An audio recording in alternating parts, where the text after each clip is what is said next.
रीमा देवी की 3 बेटियां थीं और तीनों रोज़ ही घर आकर भाभी के लिए मुसीबतें खड़ी किया करतीं। झूठी शिकायतें लगाती कि भाभी हमारे बच्चों को मारती हैं और हमें पानी तक नहीं पूछती ताकि हम माँ भाई से मिलने ना आया करें। और फिर नंदिता का पति उसे बहुत बुरा भला कहता तो नंदे बहुत खुश होती और कहती कि हम तुम्हें इस घर से निकाल कर ही छोड़ेंगे। रीमा देवी बेटियों से कहती कि मेरे बेटे का घर बर्बाद ना करो, तो वो कहती माँ हम भाई की शादी एक अमीर घर में करेंगे और बैठकर खाएंगे। एक दिन नंदिता के साथ नंदों ने बदतमीज़ी की और अपने कपड़े फाड़ कर कहने लगी भाभी ने ये सब किया है। तो नंदिता का पति उसे मारने लगा था कि अचानक रीमा देवी ने स्क्रीन पर सीसीटीवी वीडियो चला दी। नंदों के तो पैरों के नीचे से ज़मीन ही निकल गई थी, क्योंकि शीशे का गिलास छनाक से टूटा था। क्योंकि नंदिता की तीनों नंदों को कोई परवाह न थी कि उनके बच्चे कितने बदतमीज़ हैं। वो भागती हुई अपने कमरे से आई थी। अभी कुछ देर पहले ही तो सब लोगों को खाना खिलाकर वो आराम करने अपने कमरे में लेटी थी। दोपहर का खाना बनाकर जब वो खाना टेबल पर लगाने लगी तो उसकी नंदे कहने लगी, अरे ये क्या, वही माँ का पुराना डिनर सेट? क्या अपना दहेज तुम ले जाने के लिए लाई हो? हम नहीं खाएंगे इसमें खाना। चलो अपना डिनर सेट निकाल कर हमारे सामने रखो। डिनर सेट तो इसलिए ही होता है ना ताकि मेहमानों के सामने रखा जाए, और हमसे ज़्यादा ख़ास मेहमान तुम्हारे लिए और कौन हो सकता है। चलो जाओ अपना नया डिनर सेट लेकर आओ, हम उसमें ही खाना खाएंगे। बड़ी नन ने उस पर एक नया आदेश जारी कर दिया था। फिर बेचारी ने अपना नया डिनर सेट सामने रखा, डिब्बे से निकाला, अच्छी तरह धोकर साफ़ करके टेबल पर सजाया था। जैसे ही खाने का पहला कौर लिया तो दूसरी नन कहने लगी, माँ आपने बताया नहीं नंदिता को कि मैं ताज़ी रोटी खाती हूँ, बिल्कुल तवे से उतरी हुई, मुझसे नहीं खाई जाती है पहले की पकी हुई रोटियाँ। फिर वो कहने लगी, नंदिता जाओ मेरे लिए ताज़ी रोटी बना कर लाओ, मेरे बच्चे भी बिल्कुल ताज़ी रोटी खाते हैं, हम लोग रखी हुई रोटी नहीं खाते, हमें बिल्कुल भी मज़ा नहीं आता। तो नंदिता फ़ौरन ही दोबारा किचन में चली गई। गर्मियों का मौसम था, पहले ही उसका आधा दिन तो नंदों की फरमाइशी खाने में ही गुजर चुका था और अब ताज़ी रोटी फिर से बनानी थी। नंदिता ने ताज़ी रोटियां बनाकर अपने नंद के सामने रखी थी, लेकिन इस चक्कर में उसकी अपनी भूख मिट चुकी थी। वो सोच रही थी कि कुछ देर आराम करने के बाद ही कुछ खा लेगी, लेकिन जैसे ही अपने कमरे में आके लेटी तो उसे ऐसा लगा जैसे कांच का कुछ गिरकर टूटा हो। उसकी तो जान ही निकली थी। बड़ी मुश्किलों से उसके पिता ने उसे दहेज दिया था। उन्होंने अपनी कई दोस्तों से उधार पैसे लिए थे और महंगाई का जो हाल आजकल चल रहा था, आम सा डिनर सेट भी 7-8 हज़ार से कम का नहीं आता था। वो फ़ौरन उठी और जब भागकर लाउंज में आई तो उसके कीमती डिनर सेट का ग्लास और प्लेट टूट चुकी थी। नंदिता को इतना गुस्सा आया जिसकी कोई हद नहीं थी, लेकिन उसकी नंद को तो बिल्कुल परवाह नहीं थी। उसने अपनी बड़ी नंद से कहा कि तुम्हें ध्यान रखना चाहिए था, तुमने क्यों अपने बेटे को प्लेट पकड़ाई? तो वो कहने लगी, क्या हो गया, अब टूटने वाली चीज़ थी तो टूट गई, अब इतनी सी बात पर मेरे बच्चे की जान लोगी क्या? नंदिता आई और गुस्से से बोली कि अगर आपके बच्चों को खाने पीने की तमीज़ नहीं थी तो आपने मेरा डिनर सेट क्यों मंग लगवाया? आपको अंदाज़ा भी है कि डिनर सेट कितना महंगा आता है? नंदिता की बात सुनकर उसकी नंद बवाल मचाने लगी और कहने लगी, हे भगवान, एक प्लेट क्या टूट गई, तुमने तो आसमानी सर पर उठा लिया। अरे भाई क्या हो गया जो मेरे बेटे से एक प्लेट टूट गई? मेरी माँ ने भी मुझे ट्रक भर कर दहेज दिया था और कितनी चीज़ें अब तक टूट चुकी हैं। हमने तो इस तरह अपने ससुराल में उधम नहीं मचाई। 2-4 प्लेटें क्या कीमती लेकर आ गई, तब से शोर शराबा शुरू कर दिया। नंदिता तो ये सुनकर ही खून का घूंट पीकर रह गई थी। उस समय रीमा देवी वहीं घर पर बने छोटे से मंदिर में पूजा कर रही थी। जैसे उठी तो वो कहने लगी कि रश्मि, तुम्हें ध्यान रखना चाहिए था, बहू का नया सामान है, अभी तो उसने इस्तेमाल तक नहीं किया, और क्या ज़रूरत थी इतना महंगा डिनर सेट लगवाने की, मेरे डिनर सेट में ही खाना खा लेती। तो रश्मि कहने लगी, बस करे माँ, आपको तो पता नहीं क्यों अपनी ही सगी औलाद से कोई बैर है। रीमा देवी कहने लगी, मैं तो तुम्हें सही बात समझा रही हूँ, माँ ही समझाती है। लेकिन रश्मि का मुंह बन गया था। वो कहने लगी, रात को आने दो विशाल को, एक वही है जो हमारा सगा है, जिसने बाप के मरने के बाद भी बाप की कमी महसूस नहीं होने दी। ये कहते हुए उसने साड़ी के पल्लू से अपने आंसू रगड़कर साफ किए थे, जो कि अभी आंखों से निकले भी नहीं थे। नंदिता झूठे बर्तन उठाकर किचन में धोने चली गई और अपना बाकी का बचा हुआ डिनर सेट फ़ौरन ही उसने डिब्बे में संभाल कर रख दिया। रात को जब विशाल आया तो तीनों बहनें भाई के पास बैठ गईं। वो कहने लगी, भाई हम तो सुंदर पत्नी तुम्हारे लिए इसलिए पसंद करके लाए थे ताकि हमारा भाई खुश हो जाए, और ये कि तुम अपनी पत्नी से भी यही कहोगे कि वो हमारी इज्जत करे, हमारी आवभगत करे। आखिर में ये हमारा मायका है, भाई की शादी करने का ये कारण तो नहीं होता कि बहनें भाई से मिलने भी ना आ सकें। रश्मि ने यूँ बात की थी जैसे कि अभी आंसू टपकाएगी। ये सुनकर विशाल कहने लगा, अब क्या हुआ है? तो वो कहने लगी, तुम्हारी पत्नी ने अपनी कीमती डिनर सेट की प्लेट टूटने पर हमें हमारी औकात याद दिला दी। वो कहने लगी, आप लोगों की औकात नहीं है कि मेरे दहेज के कीमती बर्तनों में खाना खा सकें। ये कहते हुए रश्मि ने अपने आंसू साफ किए थे। हालांकि नंदिता ने ऐसा कुछ नहीं कहा था। विशाल ने जब ये सुना तो उसे बहुत गुस्सा आया। हालांकि वो शादी की पहली रात ही अपनी पत्नी से कह चुका था कि मैं अपनी बहनों का भाई नहीं बाप हूँ, और मैंने कभी भी उन्हें पिताजी की कमी महसूस नहीं होने दी। इसलिए भी तुमसे भी यही विनती करूँगा कि मेरी बहनों के साथ अपना व्यवहार बहुत अच्छा रखना। और नंदिता ने ऐसा ही किया था, लेकिन 2 महीने के समय में उसकी नंदें 10 बार घर आ चुकी थीं। भला ये भी कोई तरीका था? जब भी उसकी नंदें घर पर आती तो देर रात तक उसका पति विशाल अपनी बहनों के साथ बैठा बातें करता रहता, और वह कमरे में उसका इंतज़ार करती रहती। जब कमरे में आता तो नंदिता का मूड ख़राब होता था। वो यही कहती थी, शादी के शुरू दिन है, आपको ज़्यादा समय मुझे देना चाहिए। तो उसे डांटने लगता और कहता, तुम्हारे कहने का मतलब क्या है? मेरी बहनें मायके आई हैं तो मैं उन्हें समय भी ना दूँ? बल्कि तुम्हें भी तो चाहिए कि तुम बाहर बैठकर उनसे बातें किया करो, लेकिन तुम हो कि मुंह फुलाकर कमरे में बैठ जाती हो। मुझे इस तरह की लड़कियां बिल्कुल अच्छी नहीं लगती। मत भूलो कि मेरी बहनों ने ही तुम्हें पसंद किया है और अपनी पसंद से तुम्हें लेकर आई हैं। विशाल तो इस तरह बात करता था जैसे विशाल की बहनों ने नंदिता पर कोई एहसान किया हो। बहरहाल आज तो विशाल को कुछ ज़्यादा ही गुस्सा था। उसने नंदिता को गाली तक देना शुरू कर दिया था। नंदिता उसका यह व्यवहार देखकर बहुत हैरान थी। उसे अपने भाग्य पर जी भरकर रोना आ रहा था। उसके पिता ने कितनी मेहनत करके पाई पाई जोड़कर विशाल की बहनों की फरमाइश के हिसाब से उसे दहेज में हर चीज़ दी थी। चीज़ें यूं ही तो नहीं बन जाती, लाखों रुपए चाहिए होते हैं। लेकिन यहाँ पर किसी को कोई कदर ही ना थी। सास अच्छी थी, लेकिन बेटियों के आगे उनकी भी जुबान नहीं खुलती थी। रीमा देवी अगर बेटियों को कुछ कहती भी तो वो अपनी माँ पर ऐसे चिल्लाने लगती थी जैसे कि उनकी माँ ना हो, उनकी कोई नौकरानी हो। और वो मालकिन एक बार नंदिता अपने मायके जाने के लिए तैयार हो रही थी। पूरे 2 महीने बाद उसके पिताजी उसे लेने आए थे। विशाल से जब से उसकी शादी हुई थी वो एक बार भी मायके नहीं गई थी।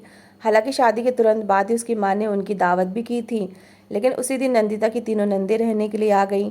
तो विशाल ने कहा कि अपनी माँ को मना कर दो कि हम दावत पर नहीं आ सकते। नंदिता कहने लगी कि मम्मी ने सारी तैयारी कर ली है, हम बस कुछ घंटे बाद ही वापस आ जाएंगे। ये बात सुनकर विशाल की बहनें कहने लगी, लो भाई, अब हमारी कोई इज्जत ही नहीं रही, अब तो तुम्हारी सास की ही वैल्यू है। नंदिता का तो ये सुनकर परेशान हुई थी, पर वो कहने लगा ऐसी कोई बात नहीं है। फिर वो कहने लगा, नंदिता तुम अपनी माँ को मना कर दो, हम फिर कभी उनके घर पर दावत पर चलेंगे। लेकिन फिर वो कभी भी नहीं हुआ था। वो 2 महीने बीत चुके थे, इसलिए नंदिता के पिताजी उसे लेने आए थे। रीमा देवी ने अनुमति दे दी थी, लेकिन जैसे ही वो अपना बैग बाहर लेकर निकली तो उसकी नंदें दोबारा से मायके आ गईं। उसे देख कर कहने लगी, तुम कहाँ जा रही हो? हम यहाँ पर रहने आए हैं और तुम मायके की तैयारी कर रही हो। नंदिता कहने लगी, आप तो रोज़ ही आती रहती हैं। मैं 2 महीने बाद अपने मायके जा रही हूँ, इसलिए मैं अपना प्रोग्राम कैंसिल नहीं कर सकती। ये सुनकर रश्मि ने तुरंत ही विशाल को फ़ोन किया था। वो कहने लगी, भाई अगर तुम्हारी पत्नी को अपने मायके जाना था तो हमें बता देती, ताकि हम अपने ही घर में रहते। एक तो हमारी शक्ल देखते तुम्हारी पत्नी ने अपने बाप को बुला लिया और कह रही है कि मैं मायके जाऊंगी। तुम्हें पता है और क्या कहा है उसने? उसने हमें ताना दिया है कि हम तो रोज़ ही मायके आते रहते हैं, लेकिन वो पूरे 2 महीने बाद जा रही है। ये सुनना था कि विशाल गुस्से में आ गया और कहने लगा, नंदिता को फ़ोन दो। रश्मि ने फ़ोन नंदिता की तरफ बढ़ा दिया। नंदिता ने जैसे ही फ़ोन उठाया तो विशाल उस पर भड़कने लगा और कहने लगा, खबरदार जो तुम अपने मायके गई, अगर तुम गई तो अच्छा नहीं होगा। और ये मेरी बहनों का अपना घर है, वो जब चाहे आएँ और जब चाहे जाएँ। तुम कौन होती उन्हें ताने देने वाली? मेरी बहनें अपने ससुराल में पूरे ससुराल को संभालती हैं। तुम्हारे सर पर तो मेरी माँ के सिवा कोई और की जिम्मेदारी नहीं है। अगर वो बेचारी थक कर मायके आ जाती हैं, थोड़ा आराम कर लेती हैं, तो क्या तुमसे ये भी बर्दाश्त नहीं हो रहा? तुमने अपना बोरिया बिस्तर बांध लिया? कोई ज़रूरत नहीं तुम्हें अपने बाप के साथ जाने की। नंदिता कहने लगी, विशाल 2 महीने हो गए, कुछ दिनों के लिए अपने माँ बाप के घर जाना चाहती हूँ, आप मुझे जाने क्यों नहीं देते? तो वो कहने लगा, चली जाना, लेकिन तब जब मेरी बहनें अपने घर वापस चली जाएं। लेकिन अभी तुम अपने पिताजी को मना कर दो। तो नंदिता कहने लगी, कैसे मना कर दूं? वो पिछले 1 घंटे से मेरे इंतज़ार कर रहे हैं। वैसे भी मैंने दोपहर का खाना बना दिया है। विशाल प्लीज़, मैं जाना चाहती हूँ। वो कहने लगा, तो ठीक है, अगर अपनी मर्ज़ी से जाओगी तो मैं तुम्हें लेने नहीं आऊँगा, फिर तुम वहीं रहोगी अपने बाप के घर पर, यहाँ वापस आने की ज़रूरत नहीं है। नंदिता सोच भी नहीं सकती थी कि ज़रा सी बात पर विशाल उसे ऐसी भी कोई धमकी दे सकता है। उसने अपने आंसू साफ किए और फ़ोन रश्मि को पकड़ाया और फिर अपने पिताजी से कहने लगी कि विशाल की तबीयत कुछ ठीक नहीं है, पापा आप वापस चले जाएं, मैं फिर कभी आ जाऊंगी। उसके पिताजी समझ चुके थे कि क्या बात क्या है, लेकिन मजबूर थे, वो बेटी का घर ख़राब नहीं कर सकते थे, इसलिए चुपचाप से वापस चले गए। नंदिता दोपहर का खाना बना चुकी थी। वो रोते हुए अपने कमरे में चली गई। रीमा देवी अपनी बेटियों से कहने लगी कि तुम लोगों ने अच्छा नहीं किया, 2 महीने में तुम लोग 10 बार आई हो। क्या था कि इसे भी अपने मायके जाने देती। अगर तुम्हारा बाप भाई तुम लोगों से प्यार करता है तो उसके भी तो माँ बाप हैं, भाई हैं, उनका भी दिल चाहता होगा कि हमारी बहन आकर रहे। तो वो कहने लगी, माँ आपको तो पता नहीं कब समझ आएगी, अरे बहू को रखने के चाल चलन सीखें। ये क्या बात है कि वो मुंह उठाकर किसी भी समय मायके चली जाए। उसे एहसास होना चाहिए कि उसकी नंदे घर पर आई हैं, और जब नंदे घर पर आए तो घर पर रहकर उनकी आवभगत करनी चाहिए। बहरहाल बड़ी वाली नंद रश्मि कहने लगी, तुमने देखा नंदिता को कैसे मुंह फुलाए अपने कमरे में गई है। जाओ पूजा उससे कहो कि हमारे लिए ताज़ी रोटी बनाए और पनीर की सब्ज़ी भी बनाए। ये क्या बात है, मुंह बनाकर अपने कमरे में चली गई। अब हम उसके नखरे थोड़ी देखने आए हैं। रीमा देवी कहने लगी कि रोटी मैं बना देती हूँ और सब्ज़ी भी बना देती हूँ, रहने दो उसे। एक तो तुम लोगों ने उसे मायके नहीं जाने दिया और अब उस पर ऑर्डर चला रही हो। पता नहीं तुम लोगों को शर्म क्यों नहीं आती। बड़ी वाली बेटी रीमा देवी के सामने खड़ी हो गई और कहने लगी, माँ मुझे ये बताएं, आप हमारी सगी माँ हैं या नंदिता की अजीब सास हैं आप। भाई सास तो बहू को अपनी उंगलियों के इशारों पर नचाती है और बेटियों की सगी होती है, लेकिन हमारे यहाँ तो उल्टी गंगा बहती है। आपको बहू से ज़्यादा प्यार और बेटियों से कोई लगाव नहीं। रीमा देवी कहने लगी, लेकिन क्योंकि वो बहुत अच्छी है, मेरा बहुत ख्याल रखती है और तुम लोगों की भी आवभगत करती है। क्या था कि वो भी 2 दिन अपने मायके में रह लेती। तो छोटी नंद पूजा नंदिता के कमरे में गई और बिना नॉक किए ही दरवाज़ा खोलकर अंदर आ गई। वो अपने बेड पर लेटी अपनी आंखों पर हाथ रखे आंसू बहा रही थी। उसकी माँ ने कितने प्यार से उसे बुलाया था, लेकिन उसकी नंदें लास्ट टाइम पर पहुँच गईं। पूजा कहने लगी, भाभी हमें ताज़ी रोटी बना कर दो, हमें बहुत भूख लगी है। नंदिता को पहले ही बहुत गुस्सा आ रहा था। उसने अपना हाथ अपनी आंखों से हटाया और कहने लगी, मेरे सर में दर्द है, मैंने खाना बना दिया है, रोटी आप लोग खुद भी बना सकती हैं। ये सुनना था कि पूजा कहने लगी, तुम्हारी बहुत ज़ुबान खुल गई है, आने दो विशाल को, तुम्हारा ऐसा बंदोबस्त करवाएंगे कि याद रखोगी। बहुत शौक है ना तुम्हें मायके जाने का, सारी ज़िंदगी के लिए। अब तुम्हें मायके ना भिजवा दिया तो फिर कहना। ये कहकर पूजा कमरे से बाहर चली गई और उसके कमरे का दरवाज़ा भी बड़ी ज़ोर से मारा था।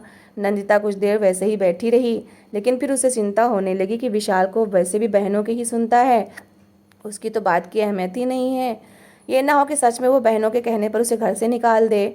इसलिए वो फ़ौरन उठकर बाहर आ गई। किचन में देखा तो उसकी सास अपनी बेटियों के लिए रोटी बना रही थी। नंदिता ने कहा, मम्मी जी आप हटे, रोटी मैं बना देती हूँ। तो वो कहने लगी, कोई बात नहीं बेटा, तुम आराम कर लो।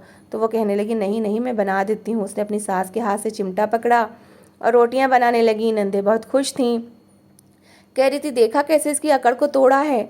अरे अगर हमारी माँ हमारे कहने पर चले तो देखो ये कैसे तीर की तरह सीधी हो जाती है। बड़ी नंद ने नाक मुँह चढ़ाकर कहा और हंसने लगी, ये होती कौन है हमें इनकार करने वाली। नंदिता रात के खाने की तैयारी करने लगी तो तीनों बहनें सर जोड़े कहने लगी कि हमने तो बहुत बड़ी गलती कर दी। हमने तो बस सिर्फ नंदिता की सुंदरता देखी, उसके बाप के पास तो कुछ भी नहीं था। उधार लेकर उसने बस अपनी बेटी को चलता किया है। तुम्हें पता है मेरी नंद की शादी जहाँ हुई है वो बहुत अमीर लोग हैं और मेरी नंद के लिए वो लोग रिश्ता देख रहे हैं। और पता है विशाल का पूछ रहे थे। विशाल तो अच्छी नौकरी करता है, देखने में भी हैंडसम है, लेकिन मुसीबत ये हमने विशाल की जल्दबाजी में नंदिता से शादी करा दी। वरना सच पूछो अगर विशाल की शादी मेरी नंद से हो जाती तो हमारे तो वारे न्यारे हो जाते। उन्होंने तो इतना दहेज देना था कि तुम सोच भी नहीं सकती। वो कहते हैं कि बेटी की जितनी भी नंदें होंगी सबको हम लोग सोने के सेट देंगे और सास को सोने के सेट के साथ 2 सोने के 2 कड़े भी देंगे। हाय हाय, मेरे भाई की तो किस्मत ही फूट गई। एक तो लड़की के बाप ने इतना अच्छा दहेज भी नहीं दिया और ऊपर से मैडम का नखरा तो देखो, यूँ अकड़ दिखाती है जैसे कि हम उसके बाप का खा रहे हैं। मुझे तो ये नंदिता की बच्ची एक आँख अच्छी नहीं लगती। रीमा देवी उस समय आंखें बंद के लेटी थीं। जैसे ही उन्होंने बेटियों की बातें सुनी वो कहने लगी, तुम सबको ज़रा भी भगवान का डर नहीं है, क्यों अपने भाई का घर बर्बाद करना चाहती हो।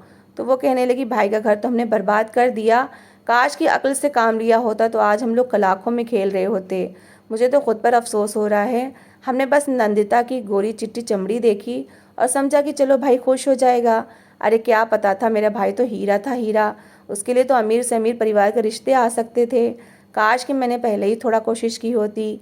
रीमा देवी की बड़ी बेटी को इस बात पर बहुत दुख था और अच्छी खासी अमीर लड़की हाथ से छूट गई। पूजा भी कहने लगी, मुझे याद आया आपकी नंद की नंद तो पहले से शादीशुदा थी, उसकी तो तलाक हुई थी, आप उसकी बात कर रही हैं। तो बड़ी वाली ने उंगली का इशारा करते हुए उसे चुप कराया और कहने लगी, हाँ तो क्या हुआ, दौलत तो है ना उनके पास। अरे भाई, पैसा है, पैसे से हर दोष छुप जाता है। फिर कहने लगी कि वो लोग विशाल को बहुत पसंद करते हैं। नंदिता इस घर से निकल जाए तो बड़े आराम से विशाल का रिश्ता मेरी नंद से हो जाएगा। फिर तो हमारे ऐश हैं, हम बैठ कर खाएंगे, कितनी दौलत है उसके बाप के पास। तीनों बहनें माँ से छुपकर ये प्लान बनाने लगी कि कैसे नंदिता को घर से धक्के मार कर बाहर निकाला जाए। एक बार उन्होंने ऐसा खेल रचाया जिसे कोई सोच भी नहीं सकता था कि वो इस हद तक भी गिर सकती हैं। एक दिन जब रात को विशाल के आने का समय हुआ तो बड़ी बहन ने अपना मुंह पीटना शुरू कर दिया और अपने मुंह पर ज़ोर ज़ोर से थप्पड़ मार कर अपना मुंह लाल कर लिया। फिर दीवार से सर मारने लगी। इस बार रीमा देवी ने बेटी को नहीं रोका था, वो चुपचाप बैठी तमाशा देखती रही। फिर उसने अपने कपड़े भी फाड़ने शुरू कर दिए। नंदिता तो ये सब देखकर हैरान थी कि आखिर उसकी बड़ी नंद को हुआ तो हुआ क्या है, कैसा पागलपन का दौरा पड़ा है। बहरहाल उसे तो वैसे भी ऐसी बातों से बड़ा डर लगता था, इसलिए वो डर कर वहीं खड़ी रही। छोटी नंदें मिलकर बड़ी बहन को काबू किए हुए थीं। उसी समय विशाल घर के अंदर आया तो बड़ी बहन रोते हुए उसके गले लग गई और कहने लगी, तुम्हारी पत्नी ने देखो मार मार कर मेरा क्या हाल किया है। दूसरे बहनें भी आंसू टपकाने लगी और कहने लगी कि तुम्हारी पत्नी ने हमें बहुत मारा है और दीदी की तो देखो हालत ही ख़राब कर दी है, इनके कपड़े तक फाड़ डाले हैं। ये सुनकर विशाल गुस्से में आ गया और कहने लगा कि मैं आज तुम्हें छोड़ूंगा नहीं। नंदिता तो ये सब देखकर हक्का बक्का रह गई, वो हैरान थी। फिर कहने लगी, विशाल मैंने ऐसा कुछ नहीं किया। तो वो कहने लगा कि फिर क्या मेरी बहन झूठ बोल रही है। तो वो कहने लगी, मुझे नहीं पता, लेकिन मैंने तुम्हारी दीदी को हाथ तक नहीं लगाया, मुझे तो लगा कि शायद इन्हें कोई दौरा पड़ा है। तो वो कहने लगा, मेरी बहन को मारकर तुम अब मुझसे झूठ बोल रही हो और झूठे आरोप लगा रही हो। आज तो मैं तुम्हारा वो हाल करूँगा कि तुम याद करोगी। छोटी बहन पूजा कहने लगी कि विशाल, इसे तुम तलाक दे दो, क्योंकि ये तुम्हारे साथ रहना ही नहीं चाहती। ये तुम्हारे सामने बड़ी सीधी और मासूम बनती है और पीछे से ये हमें पानी तक नहीं पूछती, हमारे बच्चों के मुंह पर थप्पड़ मार देती है। इसे बस अपने दहेज में लाए हुए 4 जोड़ों और 4 बर्तनों पर घमंड है। लात मारो, इसे तलाक दो, इसके सामान को भी इसी समय बाहर निकाल फेंको। ये सुनकर विशाल कुछ कहने ही वाला था कि जब रीमा देवी उसके पास आ गई, उसके मुंह पर हाथ रखते हुए कहने लगी कि तुम बहुत बड़ी गलती करोगे। मैं कब से तुम्हें कह रही हूँ कि तुम्हारी पत्नी बहुत अच्छी है, इसका कोई दोष नहीं है। तो वो कहने लगा, माँ मुझे तो लगता है कि नंदिता ने आप पर काला जादू कर दिया है, जो आप हर समय उसी का पक्ष लेती हैं। आपको अपनी सगी बेटियों पर विश्वास नहीं है। इसने ज़रूर आप पर कोई मंत्र पढ़ा है, इसलिए आप अपनी बेटियों की बुराइयाँ करती हैं और नंदिता की तारीफ़ें करती हैं। इसने आप पर ज़रूर कुछ ना कुछ किया है। तो ये सब सुनकर विशाल की माँ कहने लगी, मैं तुम्हें सबूत देती हूँ कि आखिर तुम्हारी पत्नी क्या है और तुम्हारी बहनें क्या हैं। ये बात सुनकर रीमा देवी की तीनों बेटियां हैरत से अपनी माँ को देखने लगीं। नंदिता भी हैरान थी कि अब क्या होने वाला है। तो वो कहने लगा, कैसा कैसा सबूत। रीमा देवी ने अपना मोबाइल उठाया और कहने लगी कि मैंने घर में कुछ दिन पहले ही कैमरे लगवाए थे, क्योंकि मैं जानती थी कि तुम्हारी बहनें तुम्हारा घर बर्बाद करने के लिए किसी भी हद तक जा सकती हैं और तुम्हें माँ से ज़्यादा अपनी बहनों की बात पर भरोसा था। तो आप खुद अपनी आंखों से देख लो सब। जब मोबाइल में विशाल ने वीडियो देखी तो उसे साफ दिखाई दे रहा था कि उसकी बड़ी बहन खुद दीवार से अपना सर टकरा रही है और अपने कपड़े पे फाड़ रही है। और फिर दूसरी वीडियो में देखा कि उसकी तीनों बहनें सर जोड़े ये बात कर रही थी कि नंदिता को किस तरह से तलाक दिलवा कर घर से निकलवाया जाए और कैसे विशाल की दूसरी शादी एक अमीर औरत से करवाई जाए ताकि उन्हें दौलत और पैसे मिल सके। ये सब सुनकर विशाल को बहुत अफसोस हुआ था कि जिन बहनों की खातिर वो अब तक अपनी पत्नी और माँ से लड़ता आया था, वो बहनें ही उसका घर बर्बाद कर रही थीं। विशाल ने अपनी तीनों बहनों को घर से निकाल दिया और कहने लगा कि खबरदार दोबारा मेरे घर पर कदम रखा तो। उसने अपना व्यवहार अपनी माँ और अपनी पत्नी से बहुत अच्छा कर लिया था और बहनें रोने बैठ गई थी कि ये क्या हो गया। सगी माँ ने उनकी पोल खोल दी, लेकिन रीमा देवी ने इंसानियत का धर्म निभाया था। वो चाहती तो बेटियों की बात को छुपा देती, लेकिन इस तरह से उनके बेटे का घर बर्बाद हो जाता, इसलिए उन्होंने सच्चाई का साथ दिया था। लेकिन रीमा देवी जैसी औरत बहुत कम होती हैं। ज़्यादातर औरतें बेटों के घर बर्बाद होने पर अफसोस नहीं करती, उन्हें बस ये होता है कि हमारी बेटियों का घर बसा रहे और वो मायके में आकर चाहे अपनी भाभी का घर बर्बाद कर दें। काश कि हर औरत रीमा देवी जैसी सोच रखे तो कई लड़कियां बर्बाद होने से बच जाएं। तो दोस्तों, इस कहानी को लेकर आपकी क्या राय है, कमेंट बॉक्स में ज़रूर बताएं। और अगर आपको हमारी आज की कहानी अच्छी लगी हो तो प्लीज़ लाइक ज़रूर करें। अगर आपने अभी तक हमारे चैनल को सब्सक्राइब नहीं किया तो ज़रूर कर लीजिए। तो मिलते हैं ऐसी ही एक मोटिवेशनल कहानी के साथ। Thanks for watching.